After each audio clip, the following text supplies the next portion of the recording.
परिचय। छात्रों, आज हम पादप वृद्धि एवं परिवर्धन का अध्ययन करेंगे। मुझे कौन बताएगा कि पादपों में वृद्धि क्या होती है? सर, कोशिकाओं के आकार तथा लंबाई में वृद्धि होना पादप वृद्धि को दर्शाता है। बहुत अच्छा सुरेश। सर, क्या हम पादपों की वृद्धि को माप सकते हैं? ये बहुत अच्छा प्रश्न है राहुल। पौधों की वृद्धि को भिन्न कारकों जैसे पोषक तत्वों की उपलब्धता, जल की उपलब्धता, ऑक्सीजन इत्यादि द्वारा मापा जा सकता है।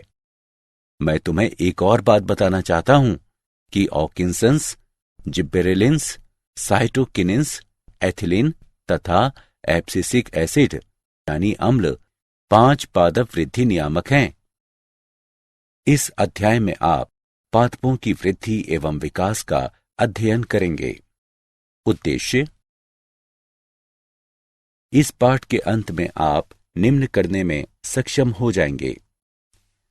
पादपों में वृद्धि का वर्णन करना, वृद्धि के चरणों की व्याख्या करना, वृद्धि दर को परिभाषित करना, वृद्धि की मात्रात्मक तुलना को समझना, वृद्धि के लिए दशाओं का वर्णन करना, विभेदन, निर्विभेदन तथा पुनर्विभेदन को परिभाषित करना, परिवर्धन को परिभाषित करना, पादप वृद्धि नियामक का वर्णन करना, दीप्तिकालिता की व्याख्या करना और वसंतीकरण की व्याख्या करना। वृद्धि, विभाजन तथा परिवर्धन द्वारा कोशिकाओं के आकार तथा संख्या में अपरिवर्तनीय यानी अनिवृत्त बढ़त को वृद्धि कहते हैं। पादपों में वृद्धि प्रायः अपरिमित होती है। पौधों में ससीमित वृद्धि करने की क्षमता होती है, जिसके कारण उनके शरीर में कुछ खास जगहों पर विभज्ययोतक यानी मेरिस्टेम ऊतकों की उपस्थिति होती है। विभज्ययोतकों यानी मेरिस्टेम की कोशिकाएं स्वयं विभक्त होने में सक्षम होती हैं। विभज्ययोतक की क्रियात्मकता से जब नवीन कोशिकाएं पौधे के शरीर में जुड़ती हैं, तो उसे वृद्धि का खुला स्वरूप कहा जाता है। मूल शिखाग्र विभज्ययोतक तथा प्रारोह शिखाग्र विभज्ययोतक पौधे के दीर्घीकरण के लिए उत्तरदायी होते हैं। द्विबीजपत्री पौधों में पार्श्व विभज्ययोतक, संवहनी कैम्बियम तथा कॉर्क कैम्बियम पौधों की द्वितीयक वृद्धि के लिए उत्तरदायी होते हैं। वृद्धि माप योग्य है। पौधे की वृद्धि को भिन्न कारकों जैसे कोशिकाओं की संख्या, ताजी भार वृद्धि, शुष्क भार वृद्धि, कोशिका के आकार में वृद्धि आदि द्वारा मापा जा सकता है। उदाहरण के लिए, तरबूज की कोशिकाओं का आकार 3.5 लाख गुना तक बढ़ सकता है। पृष्ठीय क्षेत्रफल में बढ़ोतरी पत्तियों की वृद्धि को दर्शाती है। वृद्धि के चरण, वृद्धि की अवधि को 3 चरणों में विभक्त किया गया है। विभज्ययोतकीय, दीर्घीकरण तथा परिपक्वता। विभज्ययोतकीय चरण, विभज्ययोतकीय चरण में कोशिकाएं मूल शिखाग्र तथा प्रारोह शिखाग्र दोनों में लगातार विभाजित होती हैं। इन क्षेत्रों की कोशिकाएं जीव द्रव्य और व्यापक केंद्रक से भरपूर होती हैं। दीर्घीकरण चरण, इस चरण का उद्देश्य कोशिकाओं का दीर्घीकरण है। परिपक्वता चरण, इस चरण में कोशिकाएं अपने पूर्ण आकार, रूप तथा संरचना को पाने के लिए परिपक्व हो जाती हैं। वृद्धि की दर, समय की प्रति इकाई के दौरान बढ़ी हुई वृद्धि को वृद्धि दर कहा जाता है। पौधे 2 प्रकार की वृद्धि दर्शाते हैं: अंकगणितीय वृद्धि तथा ज्यामितीय वृद्धि। अंकगणितीय वृद्धि, केवल एक संतति कोशिका लगातार विभाजित होती रहती है, जबकि दूसरी परिपक्व होती रहती है। उदाहरण के लिए, निश्चित दर पर दीर्घीकृत होते मूल गणितीय रूप में एल टी बराबर एल शून्य प्लस आर टी, जहां एल टी बराबर टाइम टी के समय लंबाई, एल शून्य बराबर टाइम शून्य के समय लंबाई, आर बराबर वृद्धि दर। अंग की लंबाई समय के विरुद्ध अभिलिखित की गई है, जिसके फलस्वरूप एक रेखीय वक्र पाया गया है। ज्यामितीय वृद्धि। प्रारंभिक वृद्धि धीमी होती है, जिसके बाद वृद्धि तेजी से बढ़ने लगती है तथा इसके बाद के चरण में वृद्धि फिर से धीमी हो जाती है। सभी कोशिकाएं, ऊतक तथा अंग इस तरह की वृद्धि को दर्शाते हैं।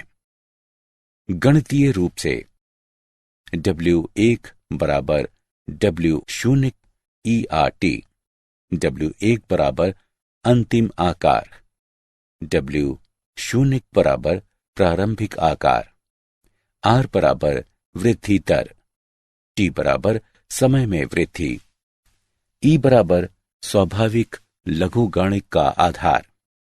वृद्धि की मात्रात्मक तुलना। वृद्धि की मात्रात्मक तुलना के दो तरीके हैं, परम यानी निरपेक्षिक वृद्धि दर तथा सापेक्षिक वृद्धि दर। मापन और प्रति यूनिट टाइम की कुल वृद्धि की तुलना परम वृद्धि दर कहलाती है। परम वृद्धि को A1 तथा B1 पत्तियों के निर्माण के लिए A तथा B पत्तियों को क्षेत्रों में दर्शाया गया है। दी गई प्रणाली की प्रति यूनिट समय पर वृद्धि सापेक्षिक वृद्धि दर कहलाती है। दिए गए चित्र में दोनों पत्तियों में 20 सेंटीमीटर वर्ग की वृद्धि हुई है, लेकिन पत्ती ए में अपेक्षाकृत अधिक वृद्धि हुई है। वृद्धि के लिए दशाएं। वृद्धि के लिए निम्न दशाएं आवश्यक हैं। पोषक तत्व। जीव द्रव्य के संश्लेषण के लिए पर्याप्त पोषक तत्वों की आपूर्ति आवश्यक है। ये ऊर्जा के स्रोत की तरह कार्य करता है। जल। वृद्धि के लिए जल की समुचित आपूर्ति आवश्यक है। ये कोशिका की स्फीति को बनाए रखता है, जो कि वृद्धि को बढ़ाता है। ये एंजाइमी अभिक्रियाओं को माध्यम भी प्रदान करता है। ऑक्सीजन। ये श्वसन तथा ऊर्जा के निष्कासन के लिए अनिवार्य है। ताप। वृद्धि के लिए सर्वाधिक वांछनीय ताप इष्टतम ताप कहलाता है, जो कि 28 डिग्री सेल्सियस से 30 डिग्री सेल्सियस तक होता है।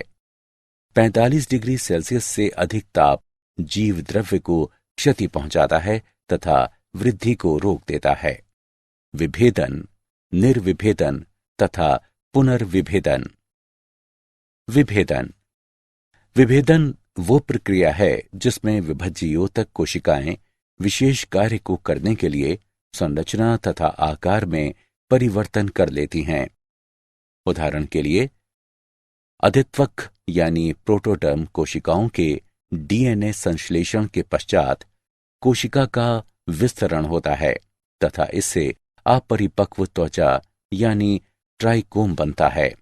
इसके पश्चात केंद्रकीय अभिगमन होता है तथा शाखन पाया जाता है तथा फिर ये परिपक्वता अवस्था तक पहुंचता है।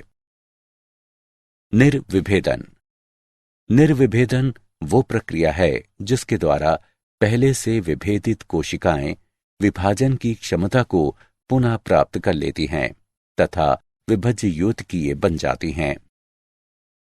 पुनर्विभेदन। पुनर्विभेदन वो प्रक्रिया है जिसमें निर्विभेदित कोशिकाओं को निर्माण विभज्य योतकीय कोशिकाओं से होता है।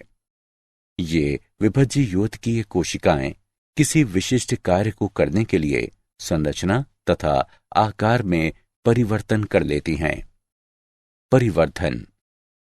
परिवर्धन के अंतर्गत एक जीव के जीवन चक्र में आने वाले वे सारे बदलाव शामिल हैं जो बीजांकुरण एवं परिपक्वता के बीच संगठन की निम्न दशा से उच्च दशा में आते हैं।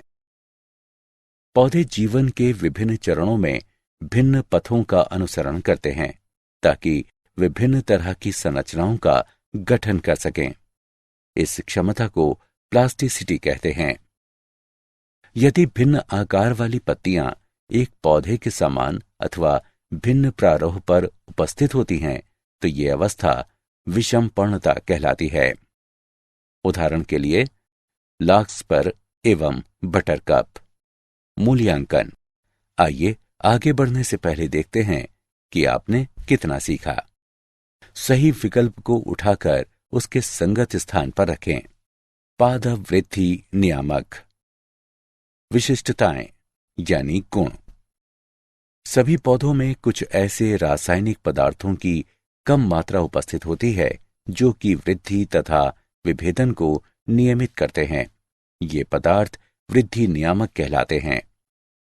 एक वृद्धि नियामक को इस प्रकार से परिभाषित किया जा सकता है कि ये एक कार्बनिक पदार्थ है जो कि पौधे में प्राकृतिक रूप से निर्मित होता है तथा पौधे की वृद्धि तथा अन्य कार्यों को प्रभावित करता है। ये एक निश्चित स्थान पर कम मात्रा में निर्मित होकर अन्य स्थानों के कार्यों को नियमित करता है। ये हैं ऑकिसंस, जिब्बेरेलिन्स, साइटोकिनिन्स, एथिलीन तथा एब्सिसिक एसिड यानी अम्ल। पादप वृद्धि नियामकों की खोज। पिछले 60 वर्षों में वृद्धि नियामक पौधों से बड़ी संख्या में पृथक किए गए हैं। चार्ल्स डार्विन ने जब देखा कि कनारी घास का प्रांकुरचोल यानी कोलियोपटाइल एक पार्श्वी प्रदीपन के प्रति अनुक्रिया करता है और प्रकाश के उद्गम की तरफ वृद्धि करता है। प्रयोगों की एक लंबी श्रृंखला के पश्चात ये निष्कर्ष निकाला गया कि प्रांकुरचोल की नोक संचारणीय प्रवाह की जगह है जो संपूर्ण प्रांकुरचोल के मुड़ने के कारण है। ऑक्सिन की खोज F.W. वेंट के द्वारा प्रांकुरचोल के सिरे से की गई है। बेगेन सीडलिंग धान के पौधे यानी नवोद्भिद की बीमारी है जो रोगजनक कवक जिबरेला फूजिकोराई के द्वारा होती है। ई कुरोसोवा ने रोग रहित धान की पौधे में रोग लक्षण को बताया जब उन्हें कवक के जीवाणुहीन निस्यंदों के साथ उपचारित किया। सक्रिय तत्व की पहचान बाद में जिब्बेरेलिक अम्ल के रूप में हुई। पादप वृद्धि नियामकों की खोज। एफ स्कूग तथा उनके सहकर्मियों ने देखा कि तंबाकू के तने के अंतःपर्व खंड से अविभेदित कोशिकाओं का समूह तभी प्रचुरित हुआ जब ऑकिंसंस के अलावा मीडियम में वाहिका ऊतकों के सत्व या यीस्ट सत्व रूप में दिया गया। स्कूग और मिलर ने साइटोकाइनेसिस को बढ़ावा देने वाले इस तत्व को पहचाना और काइनेट नाम दिया। 3 अलग अलग वैज्ञानिकों ने स्वतंत्र रूप से 3 तरह के निरोधक का शुद्धिकरण एवं उसका रासायनिक स्वरूप प्रस्तुत किया। वे निरोधक बी, बिल्गन सेकंड एवं डोरमेन हैं। बाद में ये तीनों रासायनिक रूप से समान पाए गए। इसका नामकरण एब्सिसिक अम्ल के रूप में किया गया। यह सुनिश्चित किया गया कि पके हुए संतरों से निकला हुआ एक वाष्पशील तत्व पास में रखे बिना पके हुए केलों को शीघ्रता में पकाता है। बाद में यह वाष्पशील तत्व एथिलीन के नाम से जाना गया। पादप वृद्धि नियामकों का कायिकीय शरीर क्रियात्मक प्रभाव। ऑकिंसंस। इंडोल इसेटिक अम्ल मुख्य प्राकृतिक ऑकिंसंस है। इंडोल ब्यूटेरिक अम्ल भी पौधों से पृथक किया गया है। कृत्रिम ऑकिंसंस के उदाहरण हैं नेफ्थेलिन एसिटिक अम्ल तथा 2,4 डाइक्लोरोफिनॉक्सी एसिटिक अम्ल। ये सभी ऑकिंसंस कृषि क्षेत्र के लिए अत्यधिक उपयोगी हैं। ऑक्सीसंस का पौधों पर कायिकीय शरीर क्रियात्मक प्रभाव। कक्षस्थ कलियों द्वारा अग्रस्थ कलिकाओं का अवरोधन शिखाग्र प्राधान्यता कहलाता है तथा ये ऑक्सीसंस के परिवहन के कारण होता है। ऑक्सीसंस कैम्बियम तथा प्राथमिक विभज्योतकों में कोशिका विभाजन को उद्दीपित करता है। कोशिका के दीर्घीकरण में ऑक्सीसंस एक महत्वपूर्ण भूमिका निभाता है। प्रारोह सिरे तथा मूल सिरे पर ऑक्सीसंस विभिन्न प्रकार से क्रिया करता है। ये निम्न सांद्रता पर मूलों के निर्माण को बढ़ाता है। ऑक्सीसंस विलगन परत का निर्माण करके पत्तियों को गिरने से बचाता है। ऑक्सीसंस बीज रहित फलों के निर्माण को प्रभावित करता है। ये अनिषेक फलन भी कहलाता है। जिब्बेरेलिंस जिब्बेरेलिंस पादप वृद्धि नियामकों की श्रेणी में आता है। जिब्बेरेलिंस का पौधों पर कायिकीय शरीर क्रियात्मक प्रभाव। जिब्बेरेलिंस तने के दीर्घीकरण तथा पत्ती के फैलाव को बढ़ावा देता है, लेकिन ये मूलों यानी जड़ों पर कोई प्रभाव नहीं डालता। जिब्बेरेलिंस सलाद, अनाजों आदि में बीज अंकुरण को प्रोत्साहित करता है। जिब्बेरेलिंस के साथ उपचार करने पर मटर, फली, टमाटर, काली मिर्च, खीरा, सलाद तथा पत्ता गोभी, इन सभी पौधों में पत्तियां चौड़ी तथा लंबी हो जाती हैं। जिब्बेरेलिंस कलियों तथा प्रकंद की प्रसुप्ति को रोक देता है, लेकिन मूल प्रकंद में जिब्बेरेलिंक अम्ल का प्रयोग मूल प्रकंद के विकास को अवरुद्ध करता है। जिब्बेरेलिंस टमाटर, सेब इत्यादि में अनिषेक फलन को उत्पन्न करता है। साइटोकिनेंस साइटोकिनेंस का पौधों पर कायिकीय शरीर क्रियात्मक प्रभाव। ऑक्सीसंस की उपस्थिति में साइटोकिनेंस कोशिका विभाजन को उद्दीपित करता है, यहां तक कि अविभज्योतकीय ऊतकों में भी। मृदूतक यानी पेरेन्काइमा ऊतक संवर्धन में जब ऑक्सीसंस तथा साइटोकिनेंस उपस्थित होते हैं तो समसूत्रीय विभाजन तीव्र हो जाता है। ये अनेक बीजों की प्रसुप्ति को तोड़ता है तथा उनके अंकुरण को बढ़ावा देता है। ये पार्श्व कलियों की वृद्धि को भी बढ़ावा देता है। साइटोकिनेंस प्रोटीन संश्लेषण को नियंत्रित करके पादप अंगों में जीर्ण की प्रक्रिया को कम करता है। ये पादप कोशिकाओं में लवण के संचयन में भी सहायक है। एथिलीन एथिलीन का पौधों पर कायिकीय शरीर क्रियात्मक प्रभाव। ये तनों तथा मूलों के दीर्घीकरण को संदमित करके उनकी वृद्धि को परिवर्तित कर देता है। ये पार्श्वकलियों की वृद्धि को संदमित करता है तथा शिखाग्र प्राधान्यता को उत्पन्न करता है। ये अपच्छेदन यानी विगलन परत के निर्माण द्वारा पत्तियों, फूलों तथा फलों के अपच्छेदन को बढ़ाता है।